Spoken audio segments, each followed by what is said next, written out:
Yes, guys, welcome back to the Spurs-related YouTube channel. This is an instant match reaction to an absolutely immense performance just now at the Etihad. Spurs won 2-0. We were sublime in pretty much every aspect, and so I'm going to try and go over what we saw, dive into a little bit of the performance and players I thought were good, and get your guys' opinions. We're going to be live for 25 minutes or so until those 3 o'clock games kick off. So yeah, as always, subscribe to the Spurs-related YouTube channel. There's membership option, there's super chat options if you want to race the head of the queue and get your thoughts in for as little as I think it's £1 a month. That's the membership, and then obviously the super chats are up to you. I think for as little as 99p a month. Sorry, 99p for the message itself.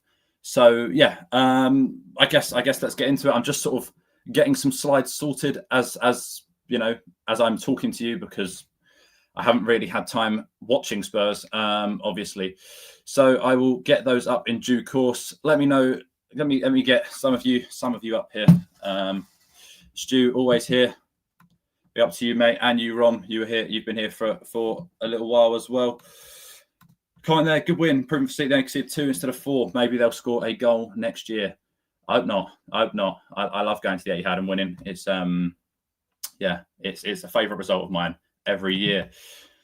Big Bav Rom, much more organised. Kudus was amazing. Sar's going to a man finally. Richarlison was a menace. You know my thoughts on Richarlison, but I have to say I was much more impressed with him today than I have been for a long time.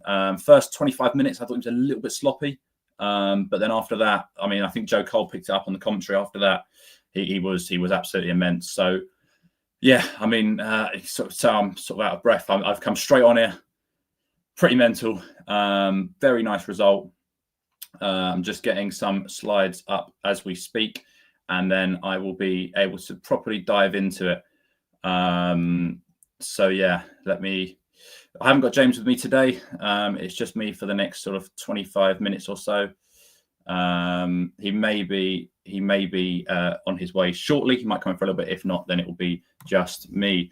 Paulinho was a rock and Bentancur was a rock. Yeah, the pair of them were absolutely elite. Yeah, I mean, I have to say, I think Paulinho is looking like a really good signing. I said that I was a little bit unsure at the time that it was what we needed, but I have to say I think I've been proved wrong already. He looked absolutely immense. I mean, the goal's superb. He just puts his foot through it, he wellies it, and he knows it is going into the back of that City net. 1 second, the slides will be up in a mere moment. So I'm going to bring up 1 or 2 more comments before we sort of really get into the crux of what we want to talk about. Let me get these up very quickly. Slides and PDF. Apologies. 1 second. Let's bring up another comment in a moment. Oh, James is here. Give me a second. Let me just add this to the thing, and we are. What a win! Volume's down. There we go. Hello, mate, you okay? Yeah, you? Yeah, mate. What a performance, by the way. I don't know how much you've said already, but I was just on Sean's channel, and that is just such a good performance. Like, so professional, so clinical, so just everything about it was perfect. Even when they had a couple of shots, it didn't seem that threatening. Mm-hmm. I just thought, everyone in that team today, I'd say the standout players, I know we'll probably get into things, but Kudus, Paulinho, Richarlison, Spence, Van de Ven, all unbelievable. Porro second half, unbelievable. Without me just coming in and saying unbelievable about everything, it was just such a good performance. Such a good performance. I'm so excited. I'm so excited for this season now. And yeah, we win again at the Etihad. What just unbelievable, mate. It was the best sort of. It was the most coherent and organised and structured I'd seen Tottenham in a very long time. They just looked very good, and I didn't want to sort of say it during the game or whatever, but they looked immense. I thought I was so impressed by. I thought Kudus was excellent. I thought Richarlison was very good. I thought the first 20 odd minutes he wasn't holding up the ball, and then he grew. I thought Pape Sarr, Paulinho, and Bentancur were unbelievable. I thought Jed Spence was seriously good as well. Really good. The centre halves. In fact, I don't think there's a player on that team that I don't think was good. I mean, Johnson as well. I thought Johnson's all-round game was the best I've seen that in a long time. Yeah. The way Spence, like, sort of, I was saying it while I was doing the watch along with Sean. The way Spence is so intelligent and knows what's around him, shields the ball so well to win important goal kicks. I know goal kicks don't sound that important, but when you've got as much pressure coming at you as Manchester City do, and you can shield the ball, win a goal kick, calm things down, and reset, it's so important to have the likes of a Jed Spence. He actually looks very comfortable on the left. I know the other day I wasn't 100% sure. The more I see him at left back, the more I think actually it's probably his position. And I just think, you mentioned, I think both fullbacks today were exceptional. Both centre-backs were exceptional. Paulinho and Bentancur worked so well together. Kudus was such a good outball. I was worrying the first 20 minutes we didn't have an outball. We kept giving it away very easily. And the way that we then started to find Kudus and Richarlison to knock the ball down, even Sarr coming in a bit more forward. Sarr just covers so much ground, but without me just covering absolutely everything like Sarr does, I'm absolutely buzzing. I just want to bring up one comment, and I'll hand back over to you, Frank. Ian Army, what a legend you are of the channel, still of his course, mate. It's been a while. Hope you're doing good, mate. He's Frank, for your information, Ian Army is like one of our first subs that used to come back every video, so I just thought I'd give him a little mention. Big Bad Rom as well, always in here. What a team effort. I completely agree. But sorry, Frank, hand back over to you, mate. You're hosting today. That's all right. I mean, there's no time. Let me get these up, and then we can kind of go into it a little bit more. I guess we spoke about Spence a little bit, but I mean, there's from Big Bad Rom there about you dodgy not getting his place back. It's going to be very hard. It's going to be very, very hard. I mean, the first half was a little bit frustrating at points with him. Not always, and he does, as you say, his strength and his general ability to just shield things out and win the ball back, superb. There's times I think we do lack a little bit of fluidity when he tries to, because he has to cut inside because he's not left-footed. But other than that, I thought he was absolutely sublime. And Udogie will have trouble getting back into that team straight away. As brilliant as Udogie can be when he's at his best, Spence is a machine. I was very, very impressed. Very, very impressed with him again today. I mean, I don't know if you've got anything else to add to that, but yeah. Spence, you talking about Spence? Yeah, he was just, like I said, like the way he shields the ball, the way he's just so intelligent. He reads everything so well. He's quick. He can bomb forward. But today, defensively, is what impressed me about Jed Spence. He was just so professional. I don't remember him putting a foot wrong. I think SofaScore have given him like a 7. For me, he's like a 9 today. Call me over-exaggerating. I think he was exceptional. And like I said, I think there was every single player, like you said, Frank, is exceptional today. But I think Spence is probably one of the ones that shone through the most. Yeah. Along with Kudus, who was just absolutely everywhere. Pape Matar, unbelievable. I think they gave Pape Matar man of the match. I think Paulinho got man of the match. I think Van de Ven has a say in that. I think Porro's second half was exceptional. I thought the way he was even busting a gut down that line in the 85th minute. I mean, he soaked up. He defended very well against Doku when he came on. I didn't think Doku did much because we were keeping quiet. They got so rattled they had to bring off Aït-Nouri. I think may have had a knock, and Marmoush. Very, very, very disappointing for City. But having said that, it's because how well we dealt with them. We dealt with them so well today. So professional. And Jed Spence is definitely I think as well, I mean, you look at the numbers, expected goals numbers. In that first half, they had 1.1. And I think 0.6 of that was that Haaland header right at the end of the half. So they were quite ineffective throughout the half. They had 0.39 in the second half. And that was probably, there was a Bernardo Silva header at the back post. And they were quite ineffective, City. And that was largely down to the shape, the organisation, a lot of what Tottenham did. I mean, Jed Spence was an instrumental part of that. I think thought I had one of Romero as well, but obviously hasn't saved. But talking about Romero and Van de Ven just quickly as well. I mean, they were unbelievable. I'm not sure how Romero got booked. I think that could be the worst decision for a yellow card I've actually ever seen.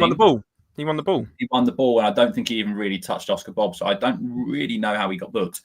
But you know, I imagine if that was someone else, it probably wouldn't have been a booking. I think they probably slightly had to get him at times. But other than that, I thought those four at the back were absolutely immense. Barely put a foot wrong. Just superb. And I think largely because of Paulinho.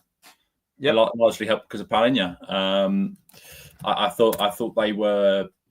I thought he was exceptional, just like really, really exceptional. There was one part he lost the ball in the second half, and I can't remember who it was. It might have been Rodri or someone. There's Bernardo Silva got the ball and he turned after winning it back, and he just got clamped again. He literally he lost the ball and straight back in, and we've missed that. And as I say, I was a little bit sceptical of the role of him and whether that was going to be the right role and the right sort of fit. I think he's proven me wrong week by week. He looks like a really, really astute signing. Yeah, no, 100%. Yeah, Paulinho said sensational. You know, the way he broke it down, the way he put in some monster challenges, the way he worked so well with Bentancur, who also had a great game. You just feel more safe with him there. And also, I think his passing, I'd love to get his passing stats up. We know how good how good he is at tackling most interceptions while he was at Fulham for those 2 seasons. We can clearly see that. I think from today he was the Fulham Paulinho. I hope we have him for the rest of the season as well. And yeah, you just feel more confident with Bentancur as well, because 2 experienced bodies in there in front of our back line. And Thomas Frank got it spot on today, absolutely spot on. We were thinking, well, 4 at the back, is that brave? Not only was it brave, it was the correct decision. It was sensible. It was calculated. And we knew exactly what we were doing. The only time I felt nervous was the first 20 minutes when City were kind of all over us. Other than that, we got our goal in the 35th or something. And from that moment onwards, I honestly, genuinely believe we were going to win that game because of how well we were playing. Yeah, we were very, very in control, given that we were playing Manchester City. I mean, the bit that I liked was about the 65th minute or something, and they showed a stat for the last 5 minutes, and we'd had like 75% possession. So often teams go to City, they're 2-0, and we sat in a little bit, but teams don't touch the ball in the second half if they're winning at Manchester City or whatever. And so to have that sort of, even though it was only for a short period of time, to have as much of the ball, I was very, very impressed all round. I mean, I thought the system was good. I thought the subs were good. Maybe they could have come slightly earlier. I think Richarlison for the last sort of 5-10 minutes was tiring a little bit. So maybe Solanke for 5-10 minutes before, but then it took him a little bit to get into the game. And we didn't really have an outlet then, because Kudus had tired a little bit as well. But other than that, Thomas Frank's management of it was superb. One thing I really love about Thomas Frank as well is I love how animated he gets, how excited he gets, and invested. We missed that a little bit with Ange last year, and I do think it does help having that. So I think if anything is to comment there, I mean, it really shows that they've got to give them some players now, because this could be a really special project, and it's showing. They're not conceding goals, they're not conceding massive chances, they're scoring goals. They've got a couple of tough games on paper coming up. I mean, the next 3, I think, are Bournemouth at home and then West Ham and Brighton away. I know we saw West Ham last night, but all games that are potential banana skins for Tottenham, but all very winnable. So yeah, it could certainly be a good start to a project. But yeah, they need to get some players in and then go again next week. But yeah, it's a really, really exciting result. 100%, mate. I completely agree with you. Maybe a little engagement piece in the chat for people watching live. I'm sure a lot of you watch on catch up. Maybe you're enjoying a little drink after the game or something, but maybe a little engagement piece, maybe putting your man of the match. Because for me, like I said, it could have been 5 or 6 different players. So maybe putting your man of the match in the chat, and maybe Frank will bring that up. But yeah, completely agree with what you're saying, Frank. Spot on. And yeah, very, very excited now to kick on top of the league, by the way. And yeah, exciting times at Tottenham Hotspur for sure. And for me, I hope this doesn't mean, not to try and think pessimistically, but I hope this doesn't mean that we then just don't sign any players or only sign one player. I think we still need 2 or 3. I think that 11 today is great, but Bergvall did great when he came on, really good defensively as well, by the way. But you do question some of that squad depth, especially compared to Man City's. So I'd like to see a bit more depth before the window ends, and probably a more solid number left winger. Although Johnson did very well, he's a one-trick pony. He is, as I said, a tapping merchant, and what a tapping merchant he was. Great run and great ball across from Richie. But yeah, we definitely need a more solid left winger, and Johnson to be probably the more impact player. I think that's the thing as well, that you look at. I looked at that bench with sort of half an hour to go, and I looked at it at half time actually, and obviously Solanke, you knew would probably be one of the first ports of call because it's him and whatever, and you knew he'd come on, and probably Bergvall as well. But apart from that, you're going, could he go Tell? Could he go Odegaard? You don't really know. There's no one that you lean on and go, he's coming on. City have Foden and Rodri, they're coming on, and so bringing in Savinho, whether maybe he doesn't play every week, but then you've got Johnson on the bench, or then you've got Kudus on the bench, or then you've got whoever, right? And so instantly you've got another option that you can always lean on in moments like that. So I think that'd be really, really important. 100%, mate. 100%. Let's have a look at the chat. What's the chat saying? We need Savinho on a 10. I think so. I think what's great about Kudus is he looks comfortable. Like even he switched on the left for a bit, and I think it was when Nodebear came on, and also when he was taking the throw. Not sure about his long throw, and I don't know if you saw that. Yeah, Frank, that's bizarre. Yeah, but we look like solid, like 5-star. If anyone can remember that band, I can't say I can, mate. Rom, I think you're showing your age there, maybe, mate. Only kidding around. All good. I'm gonna dip off just because I really have to be somewhere. But guys, keep smashing the like. If you're watching on repeat, make sure you're smashing the thumbs up and interacting with Frank while I go away. But yeah, what a result! Really buzzing. I'm sure we'll do some tactical breakdowns tomorrow. If you guys want to see that as well, let us know in the chat. But yeah, make sure you're smashing the like, smashing the subscribe, and yeah, what a performance! And come on, you Spurs. We'll see you in a bit, Frank. All right? Yeah, mate. Cheers, mate. Right, let's keep going. Brennan Johnson. I mean, yeah, James made a point of it as well. Give me your man of the match in the comments, and I'll bring some of them up. Who was the standout one for you? For you guys, I would probably go Pape Sarr. I probably have to agree with Ali McCoist, who gave him the man of the match. I thought Pape Sarr was excellent, unbelievably good. Arguably his best performance in the Tottenham shirt, I think, actually. Was a big part, both goals flick on for Richarlison and then won the ball back from Trafford's pass. So he would probably be mine. I think there's a case for nearly every player on the pitch, though. So yeah, who do you think? Let me know, and I'll bring some of those up. But wise you do. Brennan Johnson. I mean, the guy's inevitable. The guy's inevitable. I feel like on every podcast I'm on, and probably most Spurs fans and social media itself, there are a lot of beliefs about Brennan Johnson. I give those beliefs as well, myself included. That he doesn't do enough sometimes. His overall game is a little bit poor sometimes. I thought his overall game was best I've seen it today for a while. I thought he played really well. His goal was really well taken. The pass was a little bit behind him, and he to wrap his foot round it's a great finish. I thought he was excellent. Yeah, I thought, yeah, pretty much. I just thought Johnson deserved a bit of a shout out because, you know, he does get probably the hard share of sort of negative comments, as we've seen in the last year, and I think he's someone that is inevitable. You know, I think Ali McCoy said on commentary that he gets left out the team in the Super Cup, doesn't play any minutes. The best way to get back into that team is scoring goals, and he scored last week. He scored again today. He's the guy's inevitable. The guy scores goals, and so it's very hard probably to leave him out. I've always been quite a fan of Johnson on the left. I said it on a podcast the other day that maybe there's we need a left winger. Maybe they're going to go for a right winger again, and maybe that they can play him on the left and Kudus can play him in the 10 and this and that. I think it's unlikely, but Johnson can certainly play in that role on the left. I really, really believe that. I think he's better on the left. I'm not really sure what it is. There was a couple of bits that he did. Rob was a little bit like there was a chance that we had where he sort of blazed one over on the counter attack, and it was a bit like frustrating. But also, if anyone's going to take on shots, I'd rather it be him because I know he has a track record of scoring goals. So I thought he was excellent. I thought he played really, really well. I'll try and get some of the FootMob ratings up, and we can have a look a little bit more in depth at the performance of some of the players. I'm going to be live for another 10 minutes or so. It was just an instant sort of reaction to what we just saw. 1 second. Let's get this up.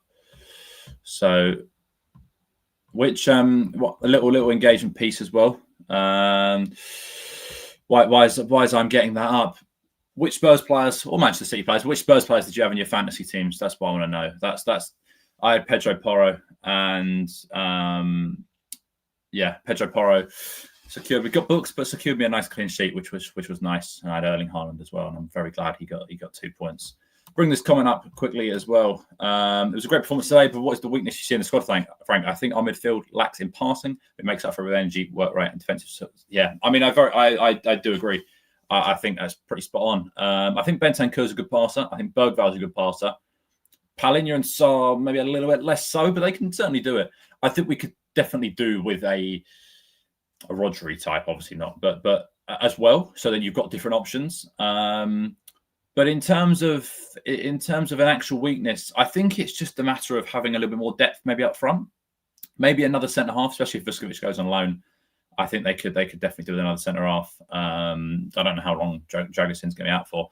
So to bring in another centre half, maybe a lone one, or I've kind of waxed lyrical about the idea of bringing in Nathan Ake. It'd probably be quite a cheap deal. So he's one that I'd probably look at. Hincapié would be the dream, obviously.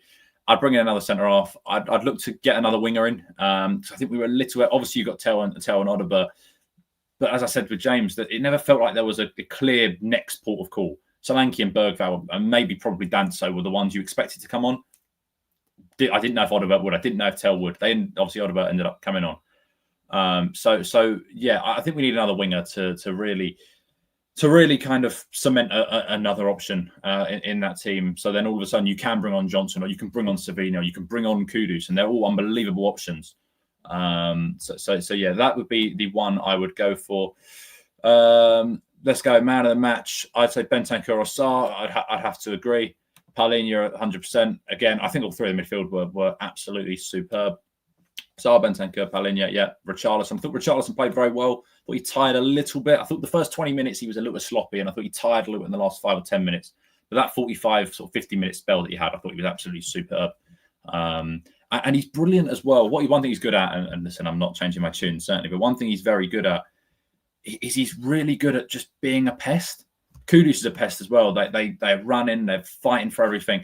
And he went for a header and it didn't work. And then he pushed James Trafford and he slows it down. They went to counter-attack. He slowed everything down. Did unbelievably well. I was very impressed by Richarlison at points.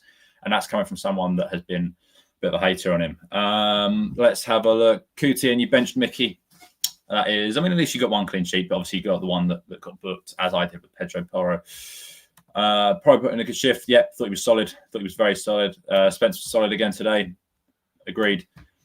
What's up, lad? All credit goes to Tottenham. You're brilliant. But that James Trafford performance is why we're going for Donnarumma. We've got Manchester City fan in here. Yeah, I mean, to be honest, Trafford, I think is a decent goalkeeper. I think he's young. He's probably learning. He made some mistakes. He's certainly not as comfortable as Ederson. But that's. I mean, very few keepers in the world are. So yeah, I mean, I would say I felt for him, but I didn't at all. I'd be lying. But yeah, I mean, I think he will still have a good career at Manchester City. I think he's probably just had a bit of a rough day. And as I say, it's very early days back at City for him. What's going on? There we go. Was hear me out. And Ashley Frank's a potential Pep there. No, thank you. He's ours. And I think what's good about the position of Tottenham is if Thomas Frank has a lot of success at Tottenham, we would probably be up there. Because that's what success probably is for Tottenham, is being competitive and being up there. So I don't see a world where he would then, if he's doing that well, would then shift. But yeah, that's just a personal opinion. I'm not gonna comment on that. But you've all seen it, right? Let's share my screen. Let's go through this a little bit. Just have a look at. I think you can. Wrong one. Let's remove that one. Remove that one and get that one on. There you go. So you should be able to see what football have it down as. Obviously, this is not. You know what? This is not. I wouldn't take this as fact. I mean, we've all probably watched the game. We've all seen what happened. Palhinha got man of the match on here. Pepe Sarr got 6.6. This is what I mean. I thought Romero. I don't know what his sort of defensive numbers were like. I mean, you got 11 contributions. If you got him in your fantasy team, that is an extra point. Did Porro was I'm thinking about Porro in my fantasy team? Where is it? Defense. He got dribble pass twice. Now he got 6. He was quite a way off. Pedro Porro. Oh, what have I done? Can't see what's going on. There we go. Yeah, I mean, I have to say, I think some of those ratings are very harsh. The one I was actually quite worried about were Mamouche and Cherki. I thought both of them played pretty well. Actually, I have to say I was pretty delighted when they both came off. Yeah, I thought Mamouche is just a threat. Cherki is also just a threat. I thought some of the refereeing at points was a suspect. Obviously, the booking for Romero, not really sure how that was a booking. I think Johnson's booking was a bit harsh. I mean, it was a little bit stupid from Johnson, but I think he was kind of making the point that the free kick was being taken too far forward. So overall, the football ratings are more there just to show have something on in the background. But yeah, overall, very, very good performance. I was very pleased with what I saw. Let me know down below now as another little engagement piece sort of before we head off in the next 5 minutes. What are your thoughts now, like for the rest of the season? Because we were all maybe a little bit worried over the summer when we had a couple of friendlies where we didn't look great. We weren't confident. We then obviously played PSG. We got beat, but we were excellent. We've now had these 2 games. We scored 5 goals, conceded none. What is a good season now for Tottenham? It's obviously very early days, but has your thought process changed from 3 weeks ago? Are you in a different mindset? So let me know what you think. What would be a good season for Tottenham now? And why as I do that? Let me. I want to just. I'm going to use one of my plugs. One of my plugs for the channel. If you haven't, then make sure you subscribe, like, hit the bell. If you're watching either offline or now. Never miss an upload, obviously, with the bell. Me and James are really churning out content at the moment, actually. It's been great. It's been really good. I was away for a little bit, so I was off the channel for 2 weeks or so. And the live slowed down a little bit, but we're back. We're back, and we're going for it this season properly. We want 10K by the end of the season. Subscribers, we're I think 50 odd off 4K now, so we're not far off that, and so that's the push that we're going for. The support recently has been absolutely superb. The last couple of I was going to say, don't click off. I saw a couple of the numbers go down. Then don't click off. I'm not signing off just yet. Just plugging the channel whilst I get a second for the comments to come in. The support recently has been immense. We had a great panel on last night. Support was fantastic. A couple of nights, the last few nights before that as well. Obviously on the Eze ones, which, you know, the man who should not be named. Those streams, we had like 300 people at points with Billy T in, and unbelievable support. The support on my things personally has been amazing as well. Obviously, it's been a new sort of challenge for me to come on here. Something that I haven't really ever done is podcasting, or I've always spoken about Spurs, but to people in my private life, as opposed to sometimes 300 people watching live, or when we were on Sean's the other day, 1,500 live. So new experience, and one that I'm really enjoying. So this season's going to be special. Me and James are really trying to push forward with content, whether that be offline videos, live videos, the podcasts themselves, outside the ground stuff, vlogs in the games, the lot. So yeah, we're really pushing. But let me get some comments up. Have your thoughts changed? No, Levy has to buck up and back Thomas Frank. I do kind of agree. I'm probably a little bit more positive about what we're going to be for the rest of the season. But yeah, I do agree that Daniel Levy, this can't be an excuse to not going buy players. Daniel Levy has to buy players. Good season is top 6, Champions League knockouts, and a solid domestic cup round, expecting 2 or 3 more incomings. I think that's probably why I agree with. I think as long as you see progression, right? And so if we finish in the top 6 and next season then we progress and get into the Champions League again or whatever, brilliant. And who doesn't want another run in the Europa League? I certainly do. And I think it's certainly under Thomas Frank something that we could probably win, because we'll be tactically much better. Again, Champions League knockouts, agreed. I mean, I don't think we'll finish in the top 8 or 9. Is it top 8? Top 8. I don't think we'll finish in the top 8. But I think we could certainly finish in that bracket that's got playoffs, and then it depends who you get. I mean, last year some teams got like Celtic and some teams got Real Madrid, so City and that lot. So thank you very much. Much appreciated. Stayed the same. If we get good signings in 5th knockout Champions League, I'm okay. Yeah. If signings aren't good, yeah. I mean, it ultimately depends on the last 10 days of the window. And that's going to be really important. It's going to be really important that they get some players in. I I was speaking to James. I mentioned it recently, and it's something that if you lot are going to be up for it as well, and those numbers look good, I'm quite tempted to sort of do a deadline day stream, maybe a couple of hour one. Get guests on, a bit like your Sky Sports sort of thing. So you have a guest on every hour or whatever, and that's something that I'm really quite keen on. So it's an idea that obviously I posed to James, and I'm going to speak to him more about. But if you guys will be up for that, then that's something that I'd like to push, because I think that could be good. And I think deadline day this year more than ever might be busy at Tottenham, because they haven't actually got a lot done thus far. But yeah, I have to agree. If they sort of can finish in the top 5, 6, I think it's a successful first year for Thomas Frank. I want to see progression. I just want to see that there is players coming in. There's players coming in, and there's players that are improving, and we are seeing that. Pape Sarr looks a different level to what he did 6 months ago. I've always been a Sarr fan, but he looks unbelievably good right now, and that's very, very exciting. Deadline day stream would go off if we've actually got business ongoing too. I think, it will ultimately depend on that, but I would be very surprised if Spurs don't have some noise on deadline day, put it that way. But we could certainly get the yellow border going around like Sky Sports have and all that, and I might wear my gym white yellow tie. Not that I have one, but I'll go out and get one. But yeah, if that's something that you guys are up for, then me and James will maybe look at doing that on deadline day. But yeah, I think I'm probably going to sign off here. It has been a pleasure to be on here again, as always. Another good result, another really, really good result. It's only 3 points. Don't want to get too ahead of ourselves. But I mean, when you look at the last manager to, win his first 3 games, I think it was, without conceding and winning every game, winning all of those games, scoring some goals, not conceding, was Arne Slot last year, and they won the league. So go and beat Bournemouth 3-0 next year, and you might as well leave the trophy at Tottenham Hotspur Stadium, because it's coming home. Yeah, but in all seriousness, good start. Very pleased.